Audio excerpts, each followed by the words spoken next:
Welcome to USA Global TV and Radio, where our mission is to provide education, entertainment, hope, and inspiration.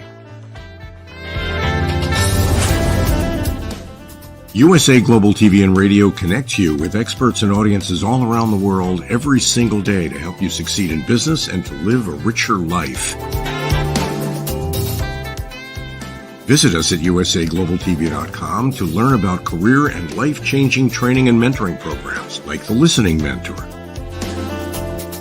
Subscribe to our newsletter to stay informed about our special programs and offers. Discover how you can become a guest on one of our shows or a host or producer of a USA Global TV and Radio show of your very own. That's USA Global TV and Radio, where the doctor is always in.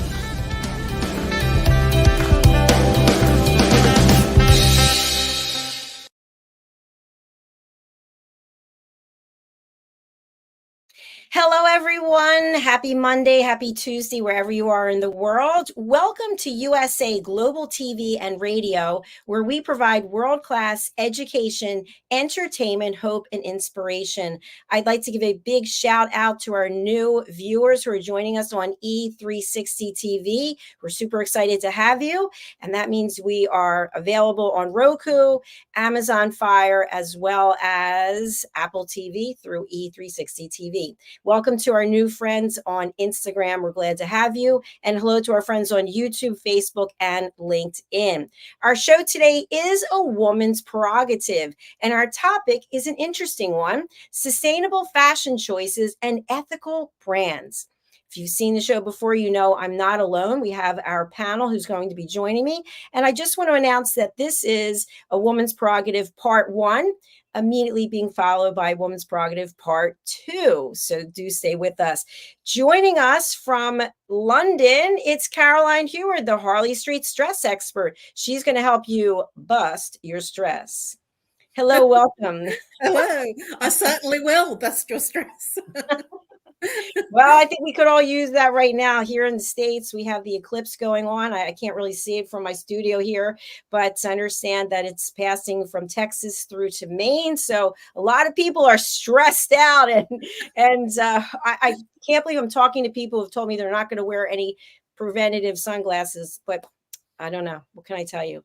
Caroline, thanks for being here. We really appreciate you. And let's move on to Dr. Madalene Chan, who always has a song in her heart and can help you create your own custom music. Imagine that, a special song for a special occasion. Welcome, Dr. Chan. How are you today? Hey, Dr. Jacalyn. Hi, Caroline. I'm very well, actually. I'm just kind of, like you said about this eclipse, over here in the UK, it's 10 to 8 till, does it go on for an hour or something? I read 2 hours and 26 minutes. I'm not sure if that's correct or not. That's powerful, isn't it? Wow. It really is. We've got our special guest, Dr. Justina MUTALE, who has been all over the world. I cannot keep up with her. She has been on so many stages and so many platforms, constantly giving back, supporting others, and help bringing education to people all across the world, giving them opportunities they might not have had before. Welcome, Dr. MUTALE. Hello. Hello, Dr. JACALYN. Hello, Caroline. Hello, Dr. Madeleine. It's good to see you. Where in the world are you today? I'm in London. Okay, it says London. I wasn't sure if that's where you really were. Well, it's nice to have the three of you here today. I'm looking forward to this topic. So when you think about fashion and you think about sustainability, do they automatically go together in your mind? I'd like to Yes. have my 2 pence on that.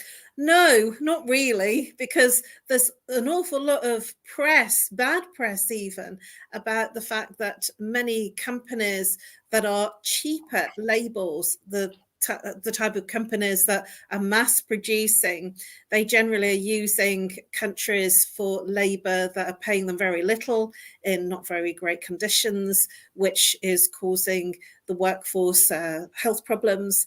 And so we hear more about not sustainable than we do sustainable. And the other thing that comes to mind is expensive. Expensive. Okay, we're going to come back to that. Dr. MUTALE, what do you think? What comes to mind when you think about fashion and sustainability? Do they typically go together? Well, I think they could. I have an organization that works with fashion. It's called Positive Runway, the global catwalk to stop the spread of HIV and AIDS and anything negative. So we use fashion to highlight some of these things. And we did an event with the United Nations Global Forum on Migration and Development. And we had titled it Fashion Against human trafficking. It was actually catwalk against the human trafficking, but we were highlighting the same issues that Caroline has just brought up on how some of the high fashion or the luxury brands pay, first of all, they exploit migrant workers, and they pay them almost nothing, and yet they want to sell their products for so much more, very, very expensive, which is almost unreachable. Also, sustainability is about what does it take to produce, for example, a leather jacket? What goes into that, and how much is taken off the of the environment? How much water has been used? How much energy, electricity is used to produce just that one handbag? When you try to think of sustainability in producing these kinds of fashion, are we making the world sustainable? Are we taking due diligence on the impact of climate change? So there are so many issues that go into fashion that might make it sustainable. With my organization, we were trying to work on something that you might call ethical fashion. So this is fashion, for example, that gives back to society, and also it's fashion where no human or no environment is harmed in producing that fashion. So many topics we could dive into right there. Thank you. And thanks for the work that you're doing in this area. So a question that I have as a follow-up, I was speaking with Caroline backstage. We did a show a couple of years ago when I first started with a fashion designer. He was in France, and he was sharing with us, and he mentioned Chanel, for example. I'm just going to use that as a name. But if someone hired Chanel to produce a dress that would cost $80,000, how many people actually would be working on that dress? So they would be getting paid. Now, to your point, I don't know how much they're getting paid or what the circumstances are in where they're working. And of course, we don't know. We're not saying anything. We're just talking hypothetically. And at the same time, that dress might be worn only one time by that person. And then it somehow is either it goes into the chain somewhere. And does it end up in a vintage store? I don't really know. As opposed to other thought process about how to manufacture clothing. So Dr. Chan, my question that I have for you is, I know that, you know, when it comes to fashion, I know you're not about the, you know, like me, I'm always made up, and I know that's not your thing. So what are your thoughts about how important it is to take the clothing that you currently have and either donate it or give it to someone, but that it stays in viability for other people to wear it, as opposed to constantly going and buying new things? Great question, Dr. Jacalyn. I believe that, I mean, I'm a great fan. I love going around charity shops. I really do. I find charity shops are just where it's almost like you're giving that piece of clothing or that favorite item, you're giving it a new lease of life. At the same time, with the designers, there's a lot of fashion designers now that are taking their old creations, their old fashion of the season, and what they're doing is they're remaking a new style. So instead of having new materials to draw upon, they're recreating with the last season's fashions, and they are creating a new line of a collection. So I find that quite fascinating in the way that the fashion industry is changing. And in that way, they're not going to implement a lot of people spending a lot of expenditure to get the silks, to get the resources, the materials, and less people being manipulated, or how would you say the word manipulated in poorer countries where labor, slave labor. I hate that word, but yeah. Thank you, Dr. Chan. I want to go around and have each of you weigh in on what the other has said. And I have an additional question for you. If you had the opportunity, maybe 10 or 15 years ago, you might feel differently than you do today, but you could buy one item of clothing, but it was expensive. It was, let's say it's $1,000, but it was made by a main, you know, a very well-known designer, and it's going to last for 10, 15, 20 years. Or you can go buy 10 of that and it's really cheap and inexpensive and they're not going to last. What would you do? Make the significant investment in one piece, or buy a lot of other pieces that are less money? Dr. Mutale, what do you think? I'd rather buy a lot of pieces that cost less money.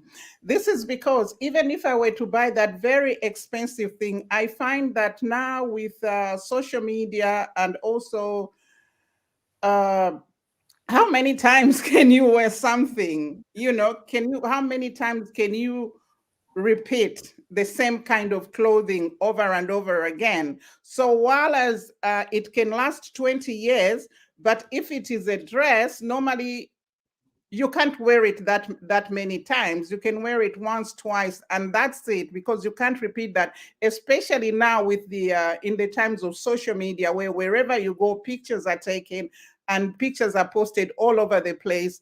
I think I'd rather go for the cheap one, because I know I'm only wearing it once or twice, rather than spend a lot of money on just a little piece of clothing. And especially that I am a philanthropist and a humanitarian, and I'm thinking, well, why should I spend 80,000 pounds? And I'm also from Africa. 80,000 pounds on a dress, 80,000 pounds is a lot of money in Africa. I could build a school with that. So I wouldn't spend money on that. And as I said, my organization was working on ethical fashions, and these are some of the things that we take into consideration. What is the impact onto the environment, and of course onto humanity? If I'm going to draw away that 80 pounds just for a dress that I wear once or twice, for me it doesn't make economic sense at all. Thank you so much for sharing your perspective. And obviously, you mentioned a number of things that are spot on about social media. Everybody's looking to see what everyone's wearing. And you do a lot of speaking engagements, and you are out there in the public domain. So she's in the same thing again. There she is. So that's a really good point. And something I want to tie back into when you mentioned slave labor, I don't know what the appropriate term is, but where people are employed to produce knockoffs. We're going to get to that in a moment. Caroline, what say you? One expensive piece or numerous less expensive pieces? Well, this is a big question, because when I was going to a lot of formal functions, I used to tell people how much I'd actually spent on what looked like a very, very glamorous outfit, dress that was, really, it looked the part. And I always made sure that I wore very nice dresses. So when I was quite young, I would spend as much as I possibly could, because I had the money and I wanted to always look good. And then as I got older and I started to go to more formal functions, I had to make the budget work.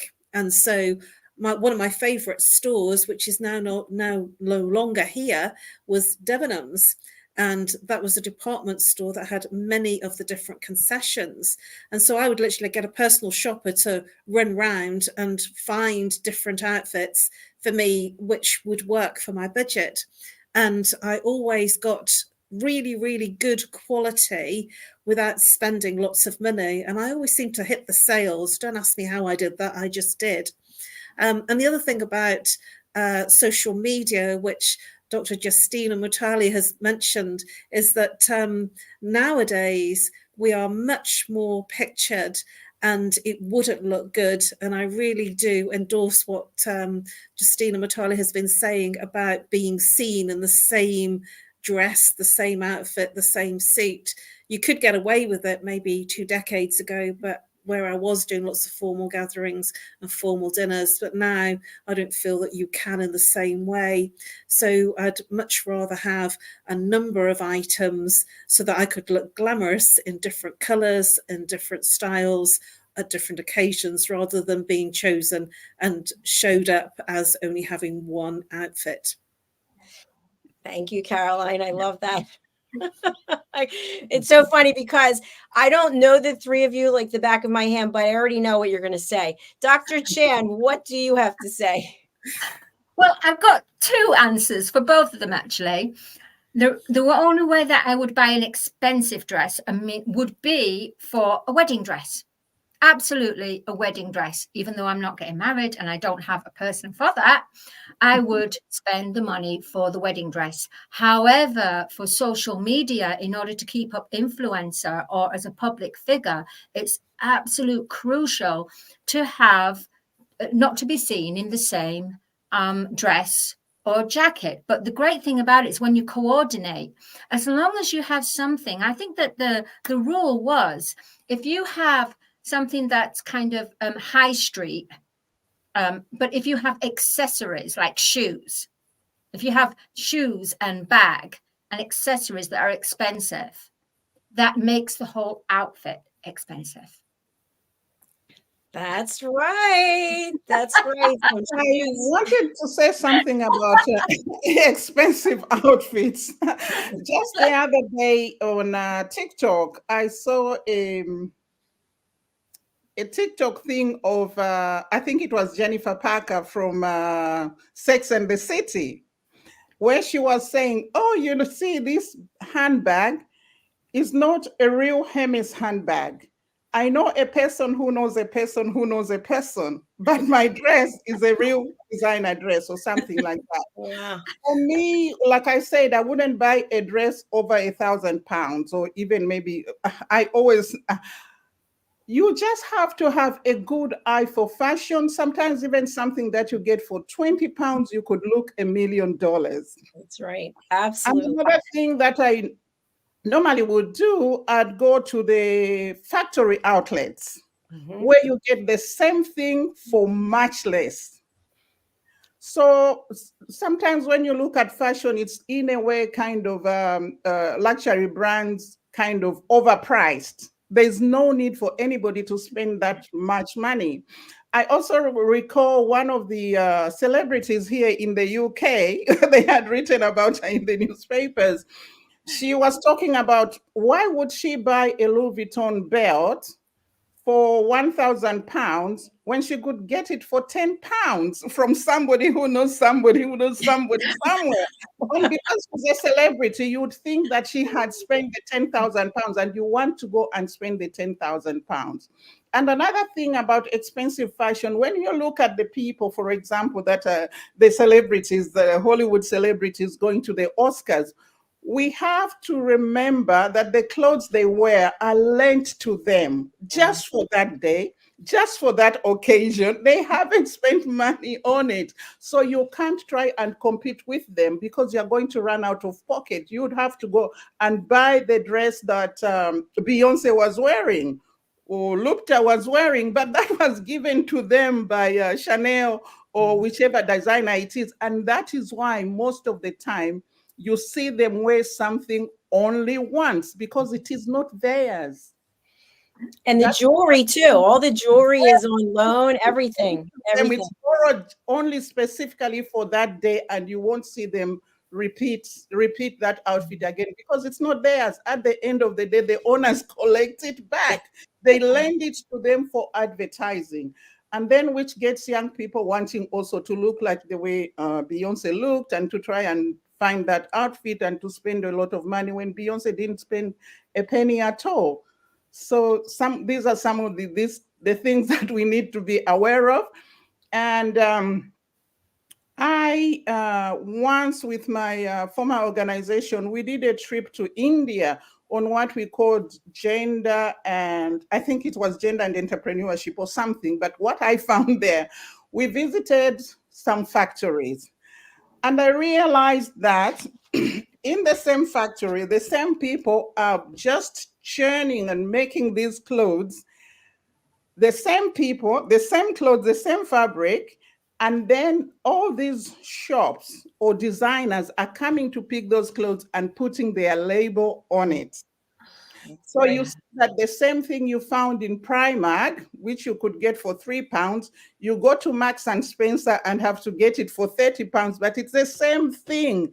It's only the label that is different. So when we spend money, we are actually buying the label and not the actual thing. That it's not the value. And I also learned in economics that the price that somebody asks you to pay is not the value of the thing. It's just what they want you to pay for that thing. That is why you find all these different prices. And I also learned that in those same factories, when, for example, if they make a slight mistake or they delay in delivering the stuff, the same clothes, they sell them for £1. I love what you just shared there because going back to the factory, we interviewed someone who was in the nail polish business. And what he shared with us was that Chanel nail polish is exactly the same as this brand, that brand. It's all together and they put it into different packages. So buyer beware. And I wanted to share with you a little bit about my evolution. I remember I got divorced 1999.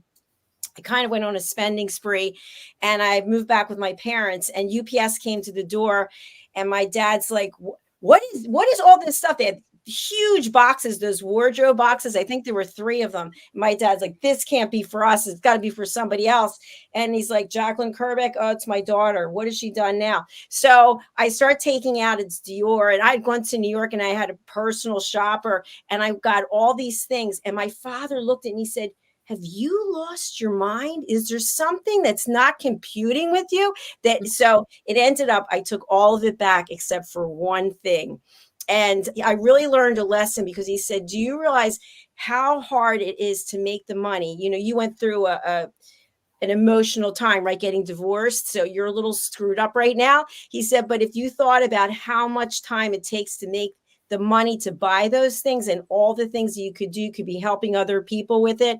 So now my clothes are from vintage stores. They're They're usually hand-me-downs, and I'm usually wearing the same, but I'm accessorizing, and that's where the difference comes in. So I want to talk a little bit about there's a street in New York. I don't know if it's still known for this. I think it was Canal Street, where you literally could pull up and there were vans and they had all kinds of counterfeit products. And I think this is a long time ago, but people were purchasing fake bags. And then the stories came out about the children who were working in factories to manufacture these bags. And then I think they cracked down on it in the US. What was it like there in London? Did you hear anything about this? I don't know that particular instance, but this is a big thing in the UK, counterfeit product, which has been badly made and basically made in sweatshops, they call them here.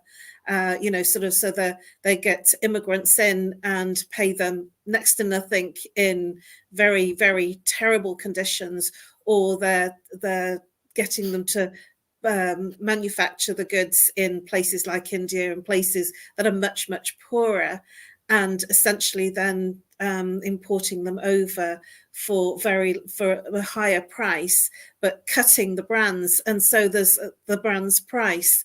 And so there is whole teams investigating this counterfeit production.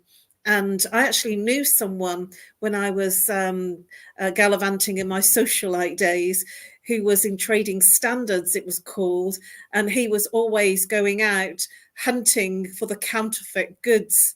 And he would share stories about places like you're suggesting, sort of the vans and actually warehouses that have got all these counterfeit goods, and they seize them. And many of them have fire hazards. They're not made very well. And there's also the same counterfeiting in toys as well, which is not the subject of today, but that's even more prevalent in terms of, sort of fire risk. But a lot of the clothes that they catch are fire risk assessed, and they don't come up to scratch. So you could be just hanging out, next to a radiator and your dress will catch fire. So yes, it's a big deal, and they haven't cracked it, and they're still cracking it, and it's a huge thing because people want the brand, but they don't want to pay the money. Yeah. And go ahead, Dr. Mutale. Thank you, Caroline. They were great points. I know about Canal Street, and also this idea of counterfeit goods. Sometimes those goods are not counterfeit. They are the real things from the real factory. I just read when it happened, I did see the news. And again, just yesterday, another person started talking about how luxury brands want to keep those high prices. They take such drastic measures that the stuff that they don't sell this season, or stuff that they can't sell, they wouldn't give it to charity or anybody. They would rather burn that stuff. Wow. There is the story, if you Google, I won't mention the brand. I just realized I'd mentioned a few brands, and I think it's unfair to them, where they burned merchandise of almost $3 billion. Wow. Just so nobody can get it if they are not going to pay that price. One, two, they say they didn't want it to be common, so they didn't want it to be easily reachable to anybody at any on any budget. So what happens is that stuff, those luxury stuff could have been put onto the market, and then they'll call it that it's counterfeit, when in actual fact it is not. And what happens also in those factories, because the people that work in the factories are paid not even minimum, below slave wages, as you said. Sometimes what they do, when the designer orders, for example, 10 bags, they want 100 bags of this design, they will make 200. They'll give the designer the 100 and take the other 100 through the window. And if they are going to be paid $1 a day, and they take out the extra 100 through the window and sell it at $10, they are still making a lot of money. Mm-hmm. And yeah, they are still making a lot of money by taking it out through the window. But it is the real thing. But the brands want to cut down on that and want to make it like, we've just made a limited edition of this. We've only got 50 all over the world and all that. And these people will bring it out through the window. So talking about Canal Street, I also read about one of the top top department stores in the US where they caught the buyer at Canal Street, ordering those designer clothes and taking them to that big department store. So the only difference here is that the thing you are getting, there's no difference on the thing you are getting. Like I said with the two women that I mentioned, is that, are you getting it at Canal Street yourself? Or has the buyer from that big store gone and collected it and brought it into their shop? Then they had inflated the price like 10 or 10 times more what the price is at Canal Street. This also, you could Google it. The story is there where this buyer from this very big department store in the US was caught. They used to go and buy the stuff from Canal Street and bring it into their shop. So we have to be careful. Like I said, that's what I learned in the economics, is more expensive better, because sometimes it's just the same thing you could get for £1 and you could still get it for £1,000, but it is the same thing. It's just the source. Where are you getting it from? I didn't know a lot of that. That is really interesting. So if you think about a designer bag, and the designer bag is selling for $5,000, the value is $5,000. What is the value to you or me is a different story. And now you get the bag for $50. Does the bag mean as much at 50 as it would at 5,000? Because at 50, maybe 100 people are getting it. At 5,000, maybe 10 are getting it. So are you looking for that exclusivity, that ability to say, well, I'm one of 10, or I have this designer bag? The thing is, it's the same bag. It's just Right. Where are you getting from? Like I said, that luxury brand that had to burn stuff that valued at over $3 billion just so that nobody could reach it. But if you had gone and bought one for $5,000 when it was in the shop, and then you find that they had given it, for example, to a charity shop, and the charity shop was selling it for $5,000. It's just that it's a crazy thing, because it's the feeling that you think, oh, because I spent $5,000 on this, it is dear to me. But it's the same thing that the next person is carrying for $5. Yeah, it's really interesting to think about the big picture. Yeah. There's an entrepreneur who started out very small in Beverly Hills, and I don't even know how I found out about it. This is a very long time ago. And now the bags are resale. So you have the designer bag, and then you sell it to them, or they put it on display. So people go on the website and they pick it, and then you get a certain amount. Well, now they are in one of the biggest, most popular stores in the United States. It might be the same department store you were talking about, where you can buy sustainable fashion products that have been worn or used by other people. So it's like sustainability has come to the mainstream department store. Does that make sense? Yeah, it's like recycling. Yes. I love it. But for me, Dr. Jacalyn, I was exposed when I went to Thailand. I was 24, and I feel that I was really blessed to be exposed. It was horrible, but I was exposed to how people, do you remember the Gucci bags? Everyone was into the Gucci bags and the Louis Vuitton. There was the different Louis Vuitton suitcases, and the bags that came into a lemon and a very bottle green Louis Vuitton bag. And I noticed there was a lot of tourists going there to buy these bags, which of course they're about over 1,000, 1,500, 2,000, but they were selling them for literally like $50, even less than that. Then at the same time, I then befriended my friend who has a factory, she took me to where they lived. And I'm not kidding you, it was a barge, and there was a whole colonies of family, of Thai, little babies, children, just all packed into this barge. And the sanitation was, it stunk. It was terrible, terrible conditions.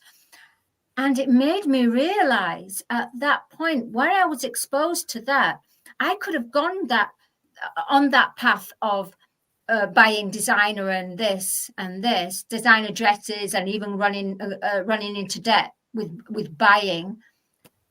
I was exposed to that, so it's almost kind of, it just put a block for me for designer wear. Immediately, life showed me the reality of it, even before I even got into designer wear.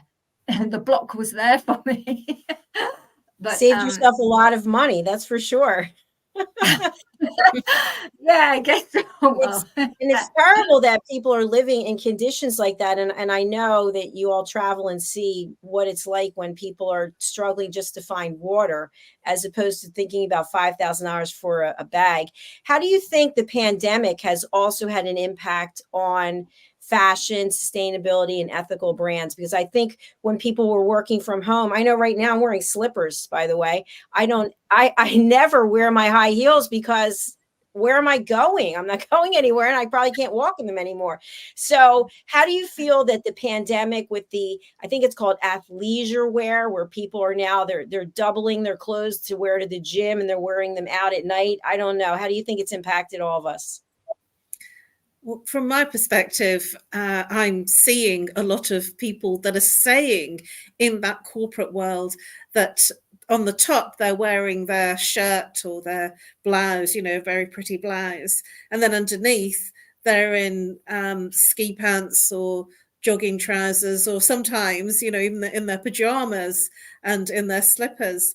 And it is very much joked about in the UK, particularly, that that it's a time that they can actually not worry about being in the suits and to be in the comfort of their own home in their pajamas.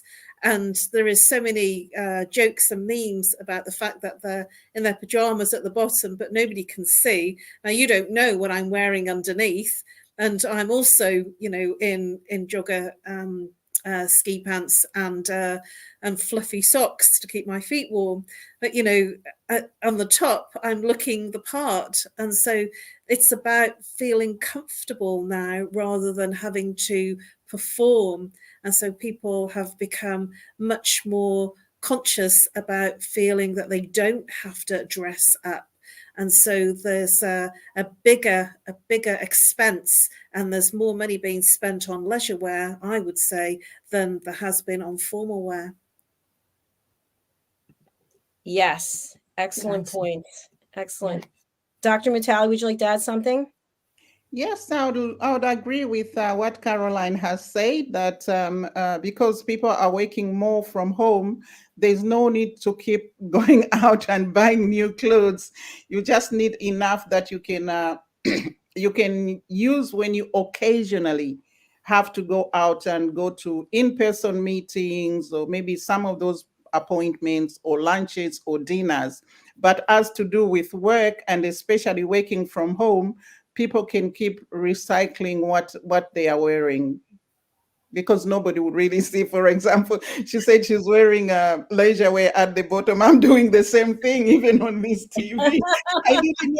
I didn't. That's the good thing, because I didn't realize what time we were coming on, because last week I think we had said about 9 p.m. UK time, and I was deep into some document when I thought, oh, let me just check with you, and you said it's 5 minutes.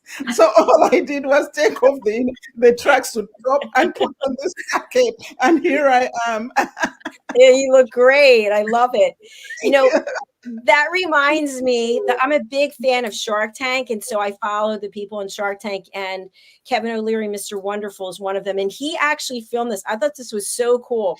He was being interviewed. I don't know if it was MSNBC, one of the big network stations. And he had on his black jacket that he normally has on. I think his red watch and his black tie and his white shirt with the cuffs. And then there was one camera that you could see he was being interviewed and what he looked like. And then there was another camera and he was wearing pink and green leisure pants, like big pajama pants with pink flip-flops. And they showed the television. It was on Instagram. They had a television of him on the network, and then they had him with the leisure. It was hysterical, but everyone's doing it. So I feel like sustainability with pajamas is really doing well. One thing we haven't had a chance to talk about, we'll have to do another segment, is about ethical brands. I think that's really important. And Caroline, you did some research and found a great resource of how to find ethical fashion. Do you want to talk a little bit about that? Yes, it's a website, and if you can share the link on the chat on the broadcast, where you can actually find sustainable brands and fashion. And what they mean by sustainable is a lot of the things that we've been talking about in terms of the whole chain of events, in terms of how it is made. Is the materials ethical? Is the people that are working on it ethical?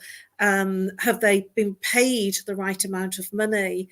And it's every part of the network, and we haven't, this person isn't sponsoring, this brand isn't sponsoring this event. It's just that when I was looking and researching, I found this website, and you can literally put in the different brands and it gives it a thumbs up or not good or really good.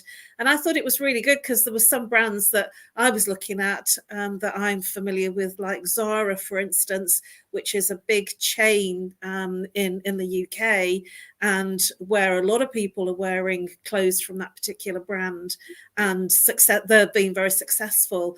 And it's giving you percentages of where they are good and where they're not, and where they have sustainability. And I thought it was really good. So you can put in any of the brands, and they've got a whole scope of brands that you can look at, and they're giving you what their ethical status is, and if they're good to, they have got a fashionable sustainability in terms of everything that they do. So looking at that, it just gives you a little bit more information. It gives you a little bit more understanding about buying an ethical and sustainability brand fashion.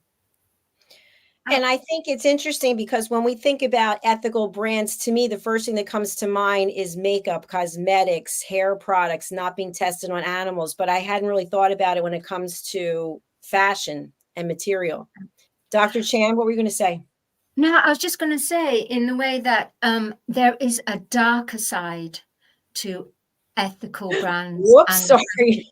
Choices. Yeah, because let's say when you're at school, and if you come from a privileged family and you're wearing the best Nikes, and the other your other friends are buying kind of high street fashion, they got bullied, and vice versa.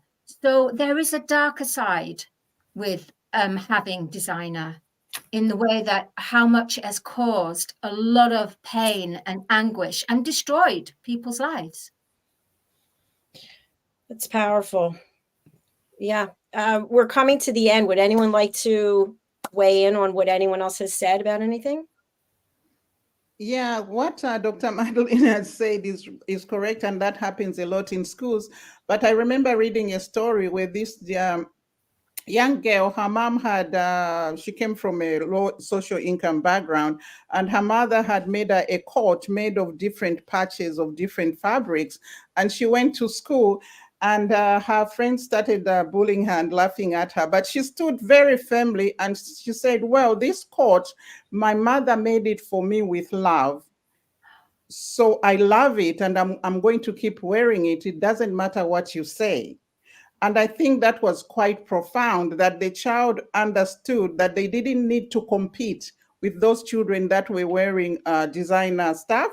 For her, what was important was that the coat, no matter how much it might have been valued at, was the fact that it was made by her mother, and her mother had taken time to put it together. I love that. Wow, I love that too. Thank you. Beautiful. Anyone else before we close out? I'd like to endorse what just Dr. Justina has mentioned about Made with Love, because my mum actually did something for me, a fancy dress for Halloween. And I was very upset because I hadn't actually gone out and purchased anything. We didn't have the money then to go and do that extra stuff when I was quite young. And so my mum says, let me just cut up one of my lingerie slips and see what it looks like. I says, I'm not wearing that. And I was really quite pretentious about it and very upset. Anyway, she cut it up and she made it look really nice. And I put it on and I actually won the competition for best dressed. And when I came home, my mum said, I told you. And so it's not about what we think it's about. You know, I thought as a child that I needed to go to a store and buy something. And because we didn't buy something specific for the occasion, that I wasn't showing up properly. But my mum actually taught me some really good values that, you know, it's not about what you go and spend on it. It's about what you do to create it.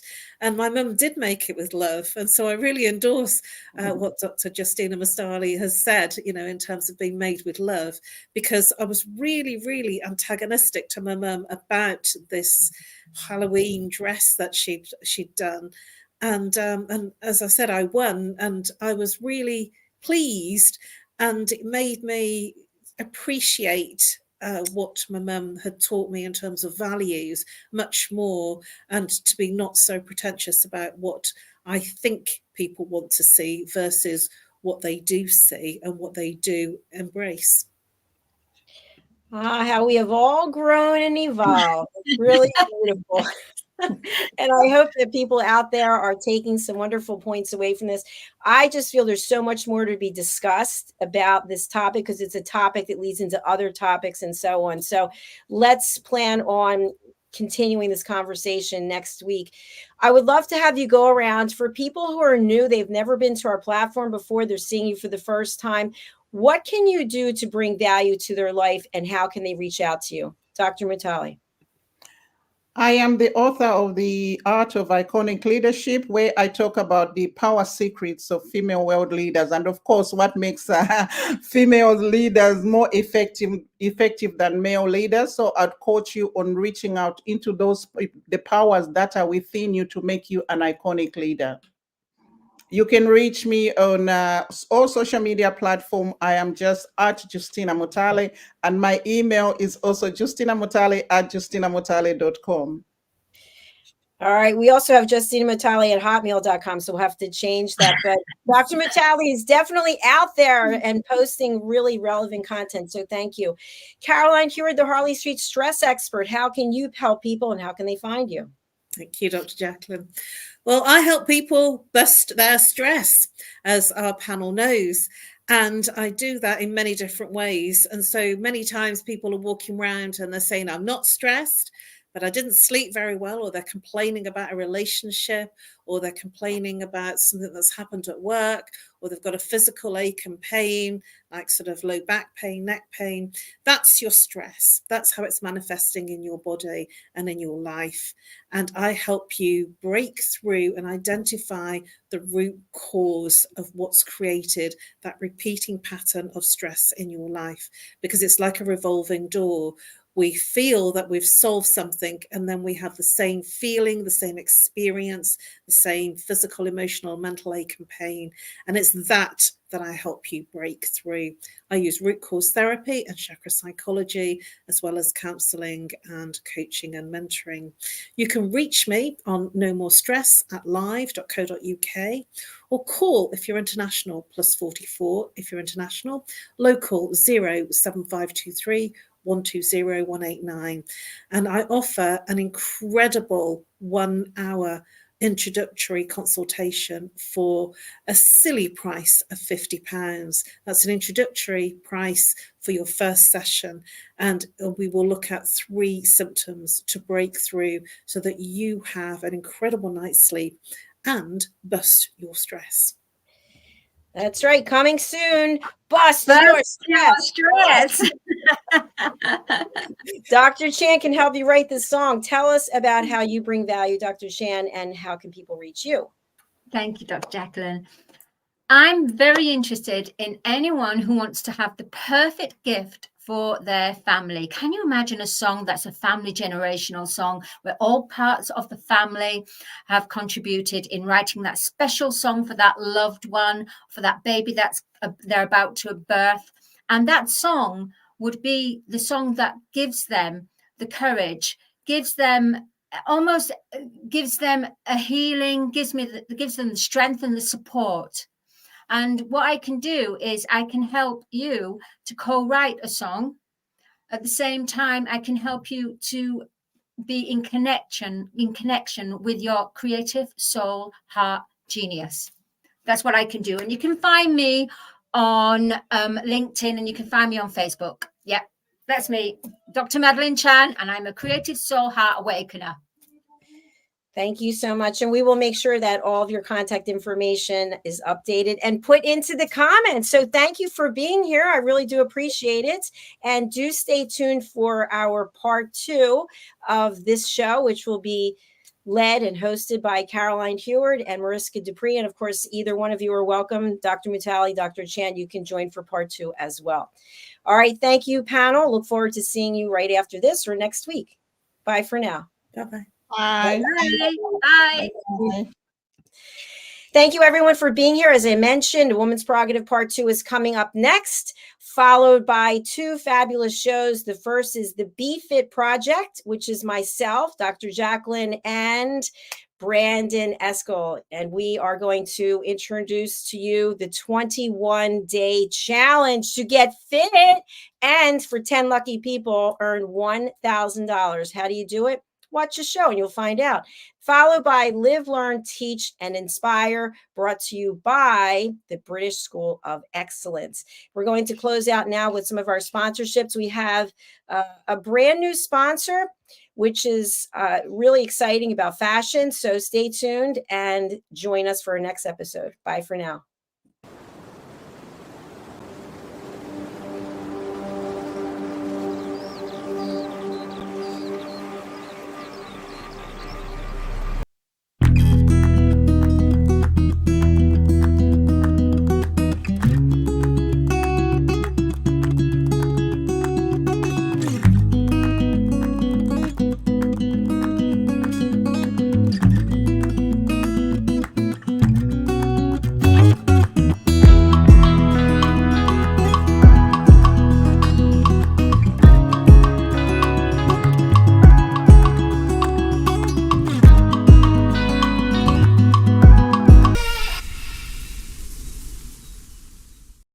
Women of the Caribbean and around the world, are you tired of the status quo? Tired of barely making ends meet? Tired of giving maximum effort for minimum results? Are you in need of change, a fresh start, a new outlook, a new perspective? It's time to break through. Join us along with women from around the world at the Empower Her Escape, a 5-day all-inclusive royal cruise to the Bahamas and Florida. Connect with world leaders and influencers and begin afresh your journey to more. Hear dynamic speakers with sessions on women in leadership, the importance of mentorship, how to start a business from the ground up, financial literacy, an integrated approach to wellness and wholeness, and so much more. Guest speakers include First Lady Anne-Marie Davis of the Bahamas, Her Royal Highness Katerina of Yugoslavia Lady de Silva, Her Royal Highness Queen Sekothali Mephena of South Africa, and Coach Max, Global Multi-Six-Figure Wealth Coach. Cruise packages include 2 nights at an all-exclusive resort, gratuities, taxes, and port fees, red carpet welcome and extravaganza, course materials, and a souvenir gift bag, flight not included. The Empower Her Escape cruise takes place on May 15th through the 19th, 2024, departing from the port of Palm Beach, Riviera Beach, Florida. Hosts for this life-changing event are Coach Cherish Hollingsworth of Florida and Coach Mercy Gilbert of the UK. For more information, visit our website at www.empowerherroyalescape.com or call us at 954-203-6608. or email us at cherishresiliencecoach@gmail.com. Connect, collaborate, celebrate at the Empower Her Escape Cruise.